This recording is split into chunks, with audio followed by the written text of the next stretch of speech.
कल के वीडियो में मैंने चर्चा लोकतंत्र के चुनौतियों पर की थी। उन चुनौतियों में से कुछ अन्य महत्वपूर्ण चुनौतियां और उससे संबंधित प्रमुख जानकारी आज के इस वीडियो में आपको मैं बताने जा रहा हूं। मैं हूं श्रीनिवास कुमार और आप देख रहे हैं मेरा यूट्यूब पर चैनल श्रीनिवास कुमार। और आज जिन टॉपिकों पर चर्चा मैं आपसे करूंगा वो टॉपिक हैं काला धन, ब्लैक मनी, आर्थिक अपराध, इकोनॉमिक क्राइसिस, उसके बाद टैक्स क्या होता है, टैक्स कितने प्रकार के हैं और उन प्रकारों के उदाहरण को भी हम लोग समझेंगे। अभी आप क्लास 10th का नागरिक पढ़ रहे हैं और अध्याय है 5। अध्याय का नाम है लोकतंत्र की चुनौतियां और आज उसका पार्ट 2 आपके सामने मैं प्रस्तुत कर रहा हूं। तो समय न गवाते हुए एक एक टॉपिक की चर्चा हम लोग करते हैं। सबसे पहला टॉपिक है काला धन, ब्लैक मनी। ब्लैक मनी के नीचे मैंने जो शब्द लिखा है वो है आर्थिक अपराध यानी कि इकोनॉमिक क्राइसिस। ये दोनों शब्द एक दूसरे से जुड़े हुए हैं, इसीलिए मैंने एक तीर का निशान ऊपर की ओर और दूसरे का नीचे की ओर किया है, क्योंकि इससे इसका वजूद है और इससे इसका वजूद है, अर्थात दोनों एक दूसरे में घुला मिला सा है, दोनों एक दूसरे का पूरक है। एक अगर है तो दूजा है, दूजा है तो एक है, ये वाली बात है। काला धन क्या होता है? काला धन, ये परीक्षा में सवाल इसी तरह से पूछेगा कि काला धन क्या है, आर्थिक अपराध क्या है, टैक्स क्या होता है और इसके प्रकार की व्याख्या करें। या 1 नंबर का सवाल दे देगा, निम्न में से कौन सा प्रत्यक्ष कर है या टैक्स है, निम्न में से कौन सा अप्रत्यक्ष कर या टैक्स है। तो ये सवाल जो भी आज के टॉपिक में चर्चा होगी वो लघु उत्तरीय के लिए ज़्यादा महत्वपूर्ण है, अपनी समझ विकसित करने के लिए भी, क्योंकि कंपटीशन के एग्जाम में यहाँ से चंद सवाल, टैक्स से चंद सवाल जरूर ही आते हैं। काला धन, ब्लैक मनी क्या होता है? काला धन वह धन है जो गैर विधिक सम्मत, शब्द गैर विधिक सम्मत अर्थात गैर कानूनी से अर्जित अर्थात प्राप्त किया जाता है या जिसका रिकॉर्ड में उल्लेख न करके गुप्त रखा जाता है। काला धन क्या है? काला धन वह धन है जो गैर विधिक सम्मत अर्थात गैर कानूनी है, कानून सम्मत नहीं है, कानूनी रूप से मान्य नहीं है वो धन, वो पैसा, फिर भी आप उसे अर्जित करते हैं। वैसा धन जिसे कानून मान्यता नहीं देता है और आप अर्जित करते हैं, जिसका आपके पास कोई रिकॉर्ड नहीं है कि ये पैसा कहाँ से आया, क्यों आया, उसका कोई भी रिकॉर्ड आपके पास नहीं है, वो धन, वो पैसा काला धन है, ब्लैक मनी है। अब इसको आप व्यवहारिक रूप में समझिए। अगर आपके पास 10 लाख रुपए हैं और अगर उसका सोर्स ऑफ इनकम आपको पता है, यानी वो 10 लाख कहाँ से आया, आपके पास उसके कागज हैं या उसका प्रमाण है, यानी कि यही रिकॉर्ड है आपके पास, तो वो काला धन नहीं है, वो उजला धन है, वाइट मनी है। परंतु वैसे पैसे जो आपके पास हैं परंतु उसके आने का रास्ता, उसके आने का रिकॉर्ड आपके पास नहीं है, वो ब्लैक मनी, काला धन कहलाएगा। क्यों? क्योंकि उसका कोई रिकॉर्ड नहीं है और जिस धन का कोई रिकॉर्ड नहीं है, सरकार को जिसके बारे में मालूम नहीं है, वो धन, वो पैसा काला धन के रूप में जाना जाता है, अर्थात वो कानूनन रूप से काला धन ही है। अब थोड़ी और बारीकी से इस चीज को समझते हैं। इस तरह के धन बचाने को 2 वर्गों में बांटा जा सकता है। अब काला धन 2 प्रकार का हो सकता है। पहला, गैर कानूनी तरीके से कमाया हुआ पैसा। गैर कानूनी तरीके से कमाया हुआ पैसा जैसे फॉर एग्जाम्पल रिश्वत। रिश्वत कल मैंने चर्चा की थी लोकतंत्र की चुनौतियों में। रिश्वत, कालाबाजारी, तस्करी, जुआ या कमीशन, इन सब से जो पैसा आएगा वो गैर कानूनी होगा, क्योंकि उसका जो रास्ता आने का है वही गैर कानूनी है। आप जुआ खेलना गैर कानूनी है, उससे जो पैसा कमाएंगे वो काला धन होगा। तस्करी आप अगर कर रहे हैं, अफीम, गांजा, भांग, ये सब चीज़ बेच रहे हैं इधर उधर, तस्करी इसको कहते हैं। अगर ऐसा काम आप करके पैसा कमा रहे हैं तो वो पैसा काला धन कहलाएगा। काला बाजारी, अगर आप ज़्यादा सामान चुरा कर इकट्ठा करते हैं और बाद में जब मार्केट में कमता है उसको आप ज़्यादा दाम पर बेचते हैं और उससे जो पैसा कमाते हैं, ये पैसा भी काला धन कहलाएगा। रिश्वत, आप किसी से घूस लेते हैं, वो धन काला धन कहलाएगा। ये तो हुआ कि गैर कानूनी तरीके से आपने कमाया, वो पैसा गैर कानूनी तरीके से कमाया, तो आप जान रहे हैं कि ये गलत तरीके से मैंने पैसा पाया है, तो वो काला धन आप भी मान के चलिए कि ये ब्लैक मनी मेरा है। सोर्स ऑफ इनकम इसका सही नहीं है। कहाँ से आया है? गड़बड़ रास्तों से आया है, तो ये पैसा गड़बड़ है। सरकार के नज़र में तो वो बिल्कुल ब्लैक मनी है, काला धन है। आप भी जान रहे हैं कि ये काला धन है।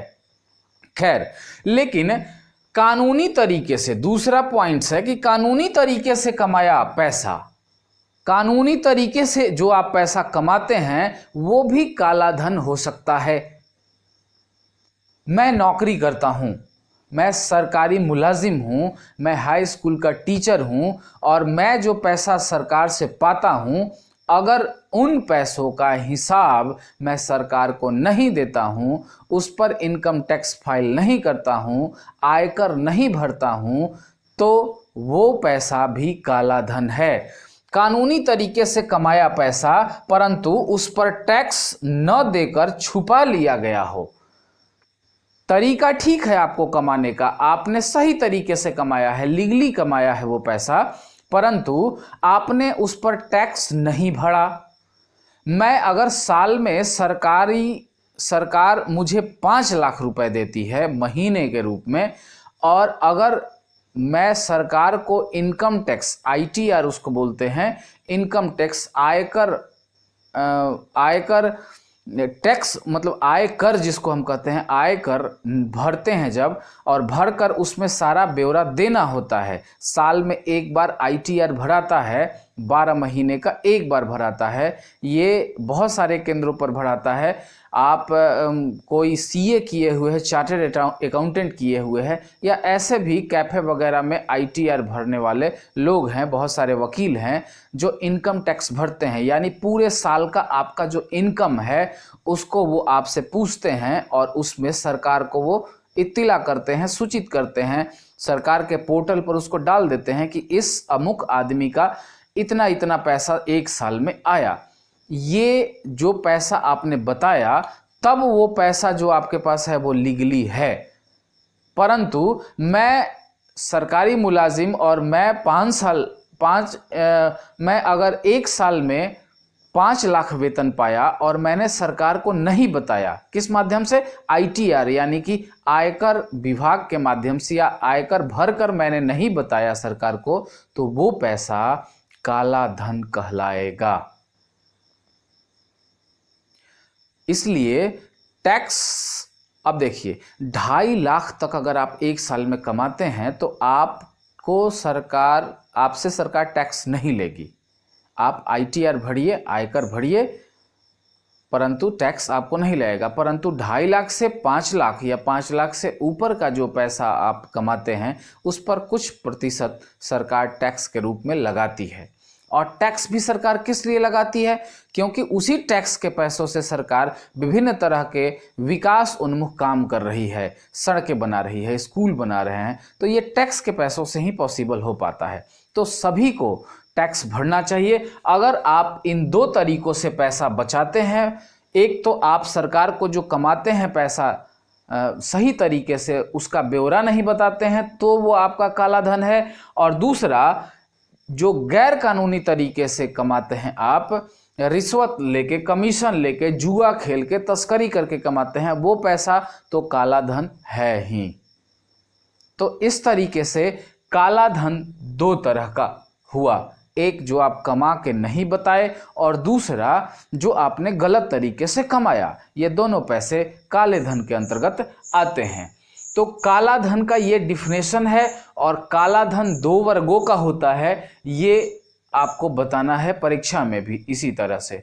तो काला धन आपका ये था, हमें लगता है आप समझ गए होंगे। नहीं समझे हैं कमेंट्स कीजिएगा और अच्छे तरीके से आपको मैं बताऊंगा।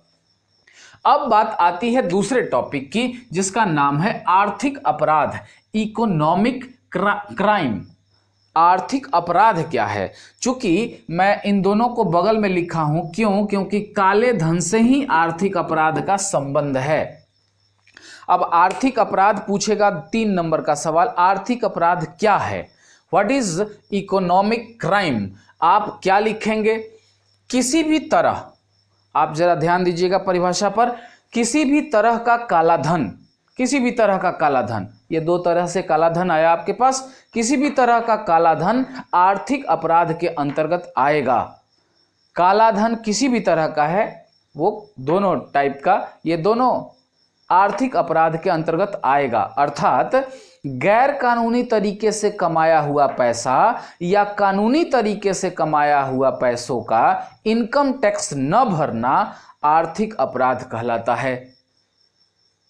अर्थात समझिए कि गैर कानूनी तरीके से जुआ खेल के, अफीम बेच के, गांजा बेच के आपने जो पैसा कमाया, कमीशन रिश्वत लेके जो पैसा आपने कमाया, या सही तरीके से आपने पैसा कमाया परंतु सरकार को उसकी बात नहीं बताई इनकम टैक्स भरकर, तो वो आर्थिक अपराध है, वो इकोनॉमिक क्राइम है। सरकार के कानून में ऐसे दोनों ब्लैक मनी, जो दोनों प्रकार का काला धन है, इसको आर्थिक अपराध के अंतर्गत रखा जाता है। आर्थिक मतलब रुपया पैसा वाला अपराध। अब उसके यहां इनकम टैक्स वाला छापा मारेगा और छापा मार के उनके सारे काले धन को जब्त करेगा, उन्हें जेल होगी, सजा काटेंगे वो। तो इस तरह से काला धन और आर्थिक अपराध को आप समझ गए होंगे। अब आते हैं कि आखिरकार हम जो टैक्स भरते हैं वो सबसे पहले तो टैक्स है क्या, और दूसरा टैक्स कितने प्रकार का होता है।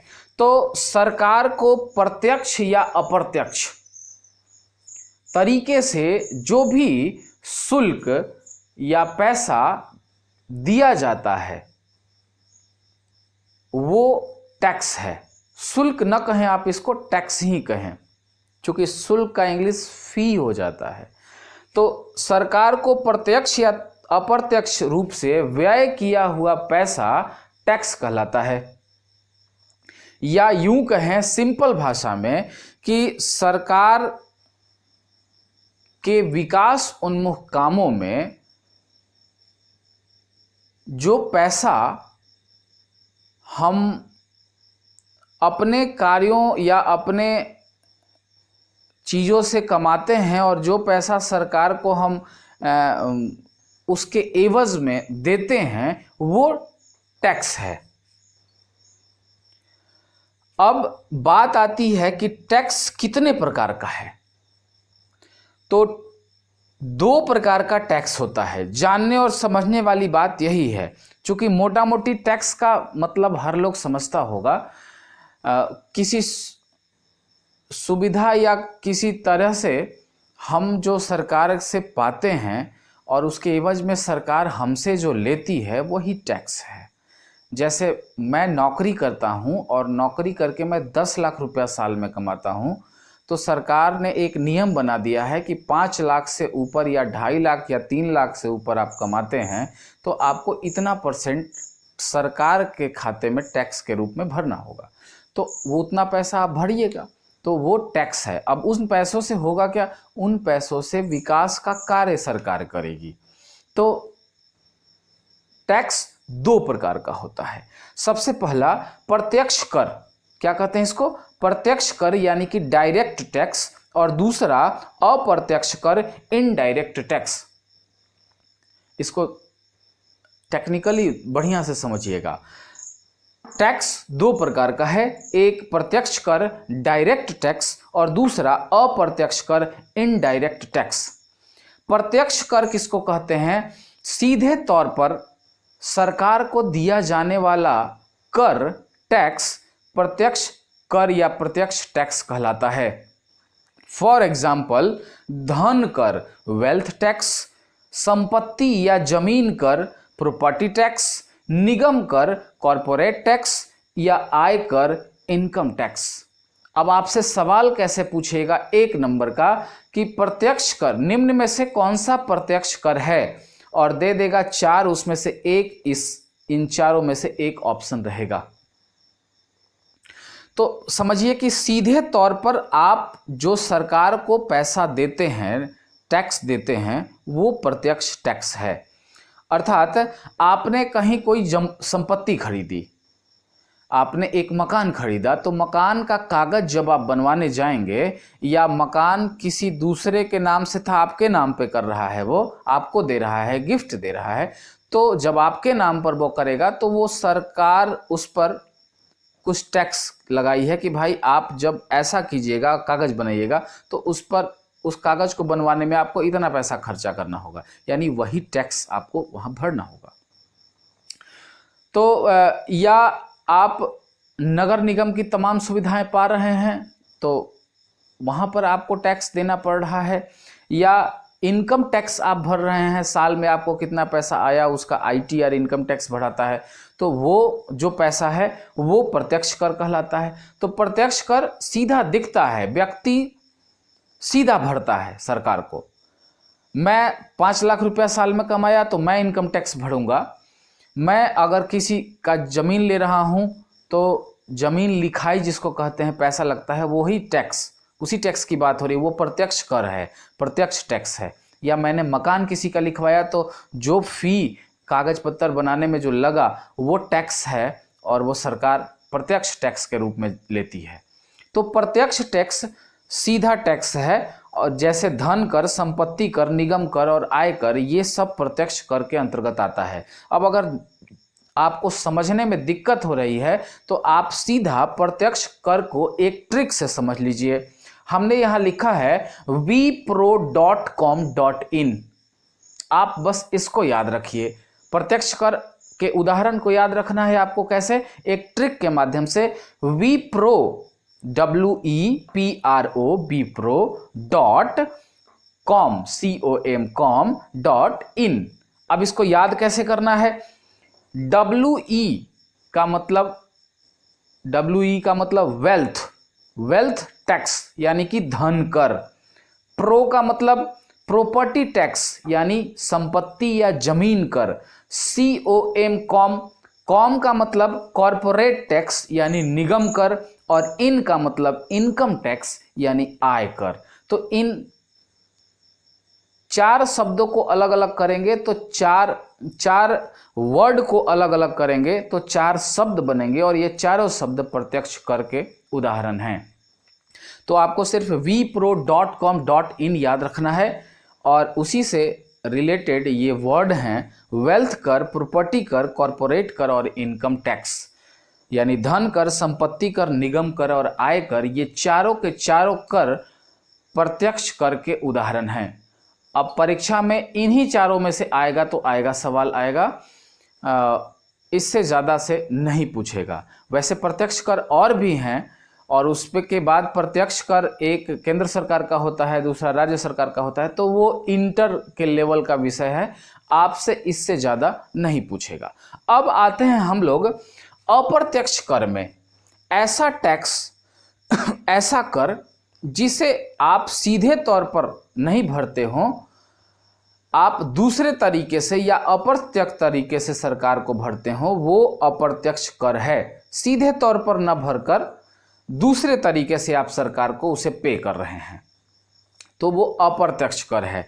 जैसे आप बिस्किट लाने जाते हैं तो बिस्किट का लागत, बिस्किट बनने में 3 रुपया ही खर्चा होता है, और 1 रुपया कंपनी अपना फायदा जोड़े हुए है या अपनी कुछ चीज़ें जोड़ी हुई हैं, बाकी 1 रुपया सरकार का उस पर टैक्स है। तो आपने बिस्किट लिया 5 रुपए का, तो उसमें से 1 रुपया सरकार का टैक्स गया, वो आपको मालूम नहीं है, तो वो अप्रत्यक्ष कर है। तो ऐसा कर जिसके बारे में आप बहुत ज़्यादा तहकीकात या सीधे जो आपसे जुड़ा हुआ नहीं है, सीधे आप नहीं भरते हैं, थोड़ा घुमा के भरते हैं, दूसरे तरीके से जब टैक्स सरकार को भरते हैं तो वो अप्रत्यक्ष कर या अप्रत्यक्ष टैक्स अर्थात इनडायरेक्ट टैक्स कहलाता है। अब इसके उदाहरण को समझिए। उत्पाद कर, एक्साइज टैक्स, सीमा शुल्क, कस्टम टैक्स, सेवा कर, सर्विस टैक्स, बाजार कर, मार्केट टैक्स जिसको आप वैट भी बोलते हैं, मनोरंजन कर, एंटरटेनमेंट टैक्स, बिक्री कर, सेल टैक्स, स्टाम्प शुल्क यानी कि स्टाम्प टैक्स, ये सभी के सभी टैक्स जो हैं अप्रत्यक्ष हैं। अब आप कहिएगा कि इतना सर लंबा याद करें हम, तो मैं आपके लिए एक कोड बताता हूं जिसको आप याद रखिए। एक्सक्यूज मी एसएस, इतना बस याद रखिए और इसका यूज बस याद रखिए, एक्सक्यूज मी एसएस। अब एक्सक्यूज मी एसएस का फुल फॉर्म जब आप निकालेंगे तो आपका पूरा अप्रत्यक्ष कर उसमें आ जाएगा। एक्सक्यूज मी, एक्स का मतलब क्या होता है? इस एक्स का मतलब है एक्साइज टैक्स। एक्साइज टैक्स यानी कि उत्पाद कर। जो भी उत्पादन होता है उसका जो टैक्स भरा जाता है वो उत्पाद टैक्स होता है। तो ये एक्स से एक्साइज टैक्स यानी उत्पाद कर। उसके बाद सीयू से क्या बना? कस्टम टैक्स यानी सीमा शुल्क।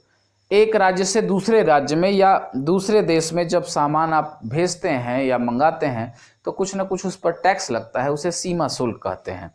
तो सीयू से कस्टम टैक्स अर्थात सीमा शुल्क हुआ।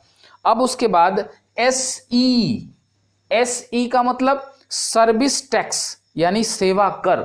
जो भी आप सेवा लेते हैं किसी से भी, तो जो शुल्क आप टैक्स भरते हैं वो सर्विस टैक्स कहलाता है, वो सर्विस टैक्स है। ठीक है, तो सेवा कर, सर्विस टैक्स। उसके बाद वर्ड आता है एम का मतलब मार्केट टैक्स यानी वैट, वैल्यू एडेड टैक्स।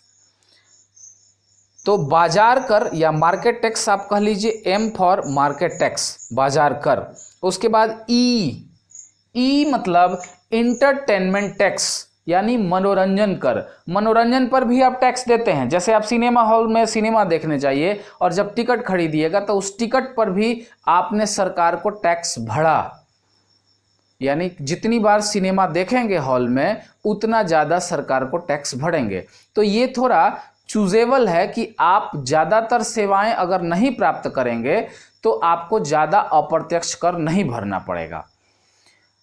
तो अब आप मॉल में घूमते हैं, बहुत सारे सामान खरीदते हैं, आप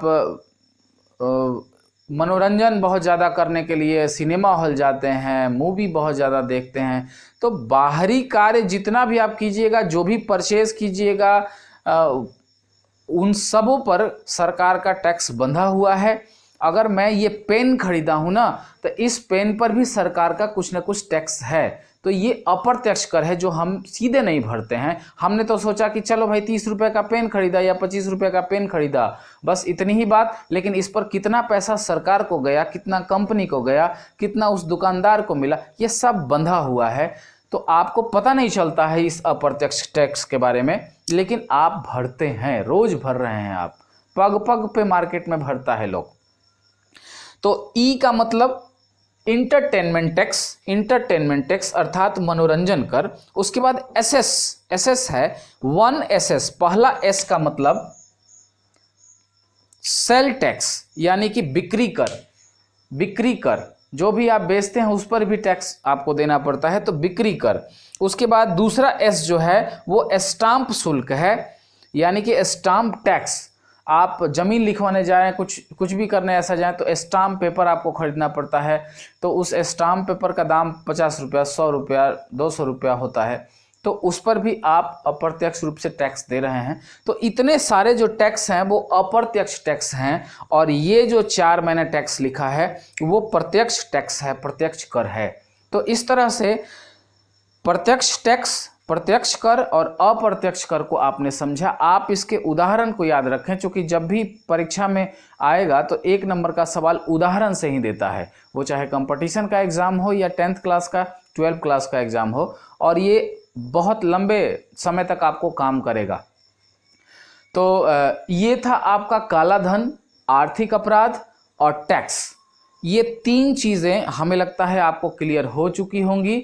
अगर नहीं हुई हैं तो आप कमेंट्स कीजिएगा, मैं पुनः दूसरे तरीके से बताने की कोशिश करूंगा। अब आगे देखते हैं। अब 2 शब्द और हैं, एक शब्द है कर और दूसरा शब्द है शुल्क, अर्थात टैक्स और फी में क्या अंतर है। टैक्स क्या चीज़ है और फी क्या होता है। आपको अमूमन दोनों एक ही जैसा लगेगा, परंतु दोनों में गहरा अंतर है। टैक्स और फी, आप स्कूल में फ़ी भरते हैं और सरकार को आप टैक्स देते हैं। टैक्स सरकार लेती है, जबकि फ़ी कोई ना कोई संस्था लेती है, वो चाहे सरकारी हो या प्राइवेट हो या कोई ना कोई सेवा देने वाला व्यक्ति लेता है। तो टैक्स एक अनिवार्य धन वसूली है। अब सरकार समान रूप से सभी पर टैक्स लगाती है। अगर इनकम टैक्स भरना है तो सभी को भरना अनिवार्य होता है, जो भी टैक्स के दायरे में आते हों उन सब को भरना अनिवार्य है। तो ये एक अनिवार्य धन वसूली है, धन वसूली सबके लिए जो सरकार द्वारा की जाती है। यह एक अनिवार्य धन वसूली है जो सरकार के द्वारा की जाती है। किस लिए टैक्स सरकार लेती है? क्योंकि उन्हीं टैक्स के पैसों से वो सार्वजनिक बहुत सारे काम करती है, जिससे सार्वजनिक लाभ होता है, सबको लाभ होता है। तो सबको चूंकि लाभ है इसलिए सबसे टैक्स लिया जाता है सरकार के द्वारा। तो टैक्स वो अनिवार्य धन वसूली है जो सरकार द्वारा लिया जाता है, सबसे लिया जाता है, यानी सबों से लिया जाता है, और सब उस टैक्स के पैसे का लाभ सब उठाते हैं। तो टैक्स भरना सबको है, लाभ सबको है, परंतु इस काम को कौन कर रही है? सरकार कर रही है। टैक्स वसूली का काम अनिवार्य रूप से सरकार करती है। टैक्स ये हुआ। अब फी पे आते हैं, यानी कि शुल्क पे आते हैं। फी जो है ये केवल वही व्यक्ति या संस्था भरती है, फी केवल वही व्यक्ति या संस्था भरती या देती है जिसे वह सेवा लेनी है।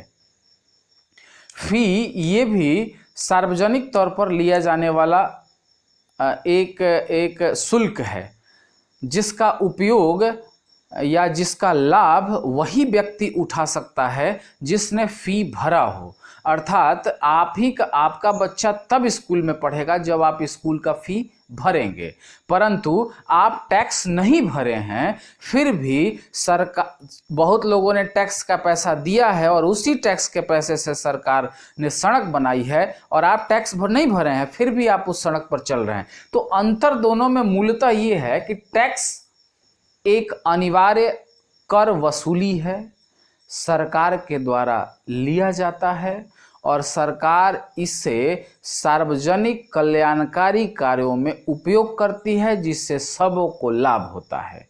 लेकिन शुल्क यानी फी ये केवल वही व्यक्ति या संस्था द्वारा लिया जाता है या भरा जाता है जिसे वह सेवा लेनी है।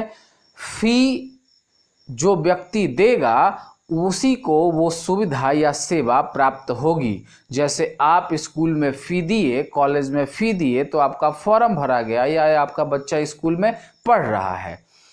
तो जो शुल्क का मतलब कह लीजिए सेवा के बदले जो आप पैसा दे रहे हैं वो शुल्क है। आप पैसा दीजिएगा, शुल्क पाइएगा। परंतु टैक्स अनिवार्य है सभी को, लेकिन जो टैक्स के दायरे में आता हो वही टैक्स भरेगा, परंतु लाभ सभी को होगा। आप टैक्स भरें या न भरें, आप टैक्स के दायरे में आते हो या न आते हो, फिर भी जिन्होंने टैक्स भरा है उनके पैसों से सड़क बनी है तो आप उस सड़क पर चल सकते हैं। परंतु कोई और स्कूल में फीस भर रहा है और आपका बच्चा पढ़ ले, ये पॉसिबल नहीं है। जो फ़ी दे रहा है वो अपने बच्चे को पढ़ाएगा। अर्थात यहाँ पर सेवा दिया जाता है और शुल्क लिया जाता है। यहाँ पर टैक्स भरा जा रहा है, परंतु ये जरूर टैक्स भरा जा रहा है और सुविधाएं ली जा रही हैं, परंतु इसमें ज़रूरी नहीं है कि जो टैक्स न भरें वो सुविधा न ले। सुविधा सभी को मिल रही है, टैक्स कुछ ही लोग भर रहे हैं जो उसके दायरे में आ रहे हैं। लेकिन यहाँ पर पैसा फेंको तमाशा देखो, यहाँ पर पैसा फेंको तो तमाशा देखो और पैसा न भी फेंको तो भी तमाशा देखो, वो वाली बात है। तो दोनों में ये मूलभूत अंतर था। इन अंतरों को शायद परीक्षा में 2 नंबर में पूछ दे। अगर नहीं भी पूछता है फिर भी आपको जानकारी रखनी चाहिए कि दोनों में क्या मूलतः डिफरेंस है। तो आज 3-4 टॉपिक्सों पे चर्चा हुई मैंने की। संभवतः कल जो वीडियो बनेगा वो इस अध्याय की समाप्ति के साथ ही ये पुस्तक पूरी समाप्त हो जाएगी। तो कल लास्ट वीडियो इस अध्याय पर वेस्ट होगा, इस अध्याय पर बनाएंगे और उसमें वस्तुनिष्ठ प्रश्न भी होंगे और उसके उत्तर भी मैं बताऊंगा। तो आज का जो अध्याय था वो काफ़ी इम्पोर्टेंट था। आपने ध्यानपूर्वक सुना, समझा। अगर नहीं आपने समझा तो आप कमेंट्स करें। फ़िलहाल मैं ये सेवार्थ या आप सबों के लिए, आप सबों के मांग पर लगातार वीडियो डाल रहा हूँ। हमारे चैनल को लाइक कीजिए, शेयर कीजिए, सब्सक्राइब कीजिए। आज के लिए बहुत बहुत धन्यवाद।